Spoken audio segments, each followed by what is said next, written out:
ilabas mo na yung sama ng loob mo. Oo, Yana, makikinig kami.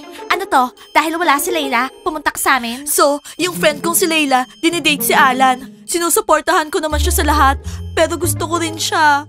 Umaasa ako na i-invite niya akong sumayaw ngayon, kaya lang umalis sila. Oo, saan sila nagpunta? Siguro pumunta sa restaurant para mag-celebrate ng Halloween. At alam niyo kung ano yung pinakamasakit? Hindi ako sinama ni Layla. Yana, don't worry. Rat friendship lang yan. Ilang beses na ba kayo away bate? Magbabati rin kayo. Hindi siguro ngayon. Hindi ko siya basta-basta patatawarin.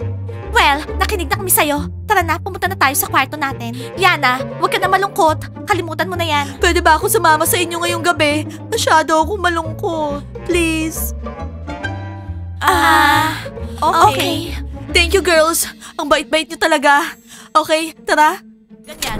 Hindi pa. Baka nakakalimutan mo, zombie siya. Okay lang makipagsayaw, pero yung i-kiss siya, gusto mo ba maging zombie, ha? Well, hayaan mo siya maging zombie, tapos umalis siya sa team natin. So girls, kailangan natin alisin agad yung spell ng mga zombies na yan. Kailangan natin ng guys. Kasi, feeling ko, loser na ako. Okay, sige, aalisin ko yung spell ni Soup ngayon. Sandali, baka na-excite lang si Blandy. Sandali, anong ibig mong sabihin aalisin yung spell?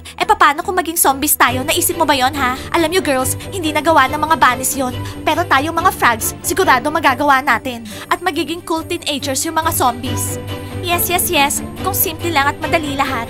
Makakalimutan rin ni Blandy lahat buhay. Gigi, bakit mo ako dinala dito? Halloween ngayon! Tumakas tayo dito sa country house. Pumunta tayo sa mga kapitbahay, mangolekta tayo ng sweet. Gigi, ayoko nga. Ayokong tumakas sa country house ng gabi. Natatakot ako. Julie, sila yung matatakot sa'yo. Criminal yung costume mo. Gigi, kahit criminal yung costume ko, mahina akong babae. Hindi ko kayang ipagtanggol yung sarili ko. Ipagtatanggol ka ng clown. Gigi, hindi ako nagbibiro. Ang ganda talaga ng costumes natin, no? Okay, tara. Takutin natin yung mga frogs. Okay, tara.